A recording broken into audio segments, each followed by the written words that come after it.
Okey, Assalamualaikum warahmatullahi taala wabarakatuh dan selamat sejahtera. Hari ini kita akan sambung kuliah online kita dengan melihat satu lagi jenis analisis dalam keluarga ANOVA iaitu two-way ANOVA. Last week kita lihat one-way ANOVA, kali ini kita akan lihat two-way ANOVA. Jadi sedikit ulang kaji daripada apa yang telah kita lakukan pada minggu-minggu yang lepas.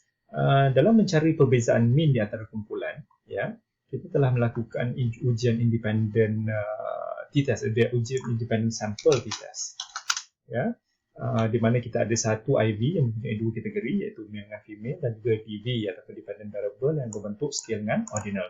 Manakala one way ANOVA pula kita ada satu IV ataupun independent variable yang mempunyai tiga kategori, tadi dua, ini tiga, contohnya single, married dan divorce. Kita punya categorical variables tadi ini, dan juga satu DV iaitu ataupun DV yang berbentuk scale kan ordinal. Dan jika kita ada dua atau lebih independent variable yang berbentuk kategori, contohnya kalau kita gabungkan kedua-duanya ini kan, dua IV ini, untuk kita lihat sama ada terdapat perbezaan mean ataupun tidak dengan satu DV iaitu dalam berbentuk scale dengan ordinal, kita akan gunakan two-way ANOVA. Maknanya lebih tepat kita gunakan two-way ANOVA. Seperti biasa, two-way ANOVA ini dia juga merupakan ujian parametrik. Jadi bila ujian parametrik ini dia ada assumption dia lah, dan assumptionnya sama seperti one-way ANOVA iaitu normality test dengan homogeneity of variance. Seterusnya kita pergi straight away kepada contoh. Sila ke website bit.ly link ini ya, dan download work 9. Okay. Jadi di sini kita ada tiga jenis variables ya. Kalau kita lihat variables view di sini, kita ada location ya, dengan values-nya ada central dan juga suburban, ada dua jenis kategori, dan juga type. Ya, kita ada tiga jenis store kat sini, ada variety, department dan juga discount store. Dan juga sales lah. Sales ini merupakan data jualan mainan ya, seminggu. Maknanya apa yang ditulis kat sini per thousand lah, per week lah ya, in thousand per week. Jadi kita ada dua jenis lokasi dan juga tiga jenis kedai, dan inilah jumlah jualan. Sebelum kita jalankan ujian two-way ANOVA ni, kita uji assumption ni lah macam biasa. Normality dahulu, pergi kepada analyze, descriptive statistic dan explore. Okay, kita hanya lihat ataupun buat ujian normality untuk data bentuk scale. Masukkan sales dekat sini pada dependent list dan klik pada plot dekat sini dan ambil histogram dan juga normality plot with test. Klik pada continue dan klik OK. Kita hanya pastikan di sini maknanya nilai skewness dengan kurtosis kita berada pada plus minus 3.0, maka di sini dia ada 1.94, 0.194 dan juga 0.911. Maknanya masih berada pada range plus minus 3. Dan juga untuk menyokong dakwaan kita bahawa data tersebut adalah normal, lihat pada test of normality dekat sini. Kita akan ambil Shapiro Wilk sebab data kita berada di bawah 100, hanya 24 saja. Ya, dia punya responden ada 24, maka kita akan gunakan Shapiro Wilk dekat sini, dan nilai signifikan dekat sini untuk data tersebut adalah normal adalah perlu di atas 0.05. Maka di sini adalah 2.79, 0.279, maka data kita adalah normal. Maka kita boleh terus proceed dengan ujian two-way ANOVA kita. Ya, macam mana nak buat? Klik dekat analyze, pergi kepada general linear model dan terus kepada univariate, ya, bukan compare mean. Kalau one way ANOVA dekat compare mean, tapi untuk two way ANOVA kita pergi kepada general linear model dan juga univariate. Jadi kita akan dapat kita punya apa kita panggil interfaces demikian. Dan untuk dia punya prosedurnya iaitu klik pada analyze, general linear model dan juga univariate. Jadi apa yang perlu kita lakukan bila dah dapat interface ini, masukkan dependent variables kita ya, variable bersandar kita kepada dependent variable kat sini. Memang tak boleh sesat lah, ada nama dia dependent variable. Dan juga dua jenis IV kita ni masukkan dalam fixed factor. Okay, masuk dekat sini. Jadi kita nak lihat perbezaan mean di antara keduanya dengan sales ni tadi.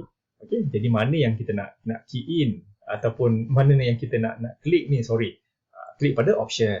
Klik option kat sini. Tadi kita dah test normality, kita kena test homogeneity of variance kan. Jadi klik kat sini deskriptif ini kalau kita nak lihat mean dia lah untuk keseluruhan ni tadi. Dan juga kita boleh klik estimate effect size lah kalau nak lihat berapa banyak variance dalam IV menerangkan DV. Kita klik continue dan klik OK.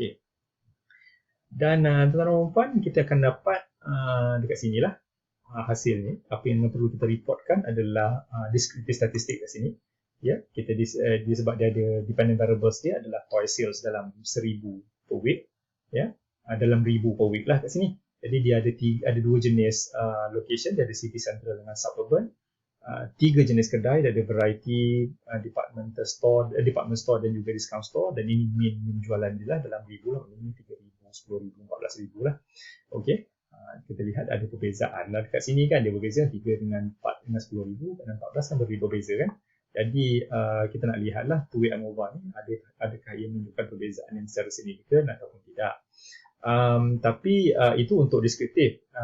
Untuk Levin statistik ni pula kita lihat untuk kita buat untuk lihat sama ada assumption homogeneity of variance tadi telah dipenuhi ataupun tidak. Ya, kalau kita copy paste kan, jadi besarkan sikit kat sini, dia akan jadi macam ni lah. Ya, Levin test of totality of variance maknanya assumptionnya perlu di atas 0.05 untuk memastikan bahawa variance adalah signifikan. Maknanya kalau kita lihat kat sini dia di atas 0.05 iaitu 0.446, maka variance adalah homogeneous. Maksudnya dekat sini assumption yang kedua juga telah kita patuhi. Kan boleh, dan kemudian barulah kita lihat ataupun boleh kita report yang subject test between subject effect ni, ya, apa yang kita nak lihat dekat sini sebenarnya. Kita copy dulu dan masukkan dekat sini supaya dia lebih besar lah. Pastekan dekat sini. Okey. Jadi apa yang kita nak report dekat sini tuan-tuan dan puan? Kita hanya lihat main effect dia ya. Main effect saya tulis dekat sini. Main effect. Ya, main effect dekat sini. Ya, apa main effect dia? Main effect dia adalah IV dia tadilah. Ya, IV dia tadi terhadap DV lah. Ya, hubungan IV terhadap DV ni tadi. Jadi kita lihat IV yang pertama adalah location, IV kedua adalah type. Jadi inilah main effect dia sebenarnya. Okey, main effect yang pertama adalah location. Maka kita sebutlah nilai F statistiknya 1.309 ini dengan nilai SIG-nya 0.268. Jadi dia di atas 0.05, maka kalau ANOVA, maknanya kalau dalam ANOVA 1-week ANOVA ni, ini tidak signifikan lah. Maknanya location tidak ada perbezaan signifikan lah terhadap mean lah di antara kumpulan location tersebut. Dia ada bandar dan luar bandar kan, city center dan juga suburban kan. Dan juga kalau kita lihat pada type ataupun jenis kedai dekat sini dengan nilai F statistiknya 3.055, dia juga merekodkan nilai SIG di atas 0.05. Jadi jenis kedai juga tidak signifikan terhadap tidak terdapat perbezaan mean yang signifikan dalam jenis kedai ya terhadap jumlah jualan. Maknanya kedua-duanya tidak dapat perubahan yang ataupun perbezaan signifikan dalam kategorikalnya tadi. Okey. Dan kita tengok pula pada partial ETA squared ni. Kalau masih ingat sebab tadi kita klik dekat sini tadi, ya, analyze general linear model univariate ni, yang option ini sebab kita ambil estimate effect size ni. Jadi dia keluarlah extra punya dapatan ya, iaitu yang ini partial ETA squared ni sebab yang tadi tu sebab saya cakap banyak mana IV menerangkan DV kan. Variance di dalam IV menerangkan variance di dalam independent variable menerangkan dependent variables. Ya, kalau kita lihat location kat sini dia hanya menerangkan 0.068. Kalau dalam peratus adalah 6%. Maknanya kalau yang ini nilai 0.068 ni kita kalikan dengan 100%, maknanya dalam 6.8% saja location ini menerangkan variance di dalam location menerangkan jumlah jualan. Maknanya sikit ajalah. Ya, manakala type ataupun jenis kedai ini tadi, ada 3 jenis kedai, dianya menerangkan 0.253 ataupun 25.3% variance di dalam type of store ni tadi di dalam menerangkan toy sales ni tadi. Maknanya dia lebih besar lah daripada location. Maksudnya dekat sini secara generalnya kita katakan location menerangkan lebih banyak lah, maknanya variance di dalam variance di dalam type jenis kedai ni tadi menerangkan lebih banyak jumlah jualan dalam seminggu berbanding dengan location kedai ni tadi. Ni kecil kan, ni besar kan. Maksudnya kalau kita nak buat inferensi, kita kata location ini mempunyai kesan ataupun menerangkan hampir 25.3% variance di dalam jumlah jualan. Okey. Akan tetapi kalau kita lihat kedua-duanya adalah tidak signifikan.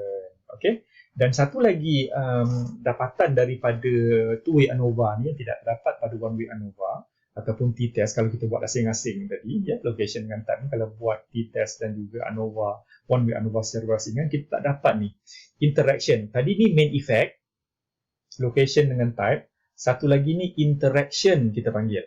Ya, interaction di antara apa? Interaction di antara kedua-dua independent variables ini terhadap DV. Maknanya bukan hanya main effect satu IV terhadap satu DV, satu IV terhadap satu DV, ya, tetapi ianya boleh buat interaction di antara keduanya. Ya, kita nak lihat interaction di antara keduanya dan kita dapati dekat sini dengan nilai F-nya 3.927, nilai signifikannya di bawah 0.05. Jadi jika dilihat secara berasingan, location dengan sales ni tadi, nilai dia tidak signifikan. Type ni dengan jenis kedai dengan jumlah jualan juga tidak signifikan. Tapi jika dilihat kedua-duanya sekali secara serentak interaksinya, ianya signifikan. Jadi apa yang boleh kita simpulkan di sini? Boleh kita simpulkan di sini, tuan-tuan dan puan, bahawa kalau kata kita nak melihat sama ada lokasi ataupun kedai, jenis kedai menyumbang kepada peningkatan jualan secara berasingan tidaklah signifikan. Tapi kalau kita nak buka kedai baru, kita perlu memastikan bahawa kedua-dua faktor lokasi dan juga jenis kedai memainkan peranan penting di dalam menentukan jumlah jualan yang signifikan. Maknanya di sini, perlukah kita melakukan ujian post hoc? Jawapannya tak perlu. Sebab main effect ni tadi, kedua-dua IV ni tadi tidak mempunyai nilai yang signifikan. Seterusnya macam mana nak melaporkan jadual ni? Senang aja kan. Kita tuliskan berdasarkan jadual di atas didapati tidak terdapat perbezaan signifikan terhadap tahap jualan mingguan berdasarkan lokasi kedai. Nilai F dia 18.333. Saya ambil pada sini. Dekat error dekat sini 18. Just masukkan saja. Nilai mean square dia 18.333 bersamaan juga dengan nilai F dekat sini iaitu 1.309, ya, dan juga nilai P 0.268 dan juga nilai ETA squared dia punya kesan size dia lah banyak ni. Gitu juga untuk main effect yang kedua which is type, ya, masukkan benda yang sama juga, cuma ni nilai P dia berlainan, nilai F nya berlainan dan juga nilai P nya berlainan dan juga nilai ETA squared nya berlainan. Maka kita simpulkan bahawa tidak terdapat perbezaan minus signifikan terhadap jumlah jualan mingguan berdasarkan jenis dan lokasi kedai. Jadi hipotesis nolnya, kalau kita ada hipotesis nolnya sedemikian, maka kita simpulkanlah kedua-dua hipotesis nol tersebut tidak dapat ditolak oleh data sebab kedua-dua nilai P-nya di atas 0.05. Dan jika kita ada hipotesis nol yang melihat kepada interaksi kedua independent variables ini, maknanya ada awak buat hipotesis nolnya, ya, maknanya ada soalan kajian nak melihat kesan interaksi tersebut, maka laporkanlah. Ya, contohnya ada HO3 kat sini tidak terdapat kesan interaksi yang signifikan di antara lokasi dan jenis kedai terhadap jualan mingguan, kan? Maka kita laporkan berdasarkan jadual data sama je macam tadi, terdapat kesan interaksi yang signifikan di antara lokasi dan jenis kedai, ya, dengan nilai F dia 18 dan 18.33 sama macam tadi, masukkan nilai F dia kat sini, ya, dan juga nilai P-nya yang signifikan dan juga kesan efek dia 0.304. Maka kita buat kesimpulan bahawa hipotesis 0 HO3 telah ditolak oleh data dan ini bermaksud tahap jualan mingguan adalah bergantung kepada kedua-dua lokasi dan juga kedai dan bukannya secara berasingan, iaitu individu. Itu saja tuan-tuan dan puan, jumpa lagi pada minggu hadapan. Wabillahi taufiq wal hidayah. Wassalamualaikum warahmatullahi taala wabarakatuh. Bye, jumpa lagi.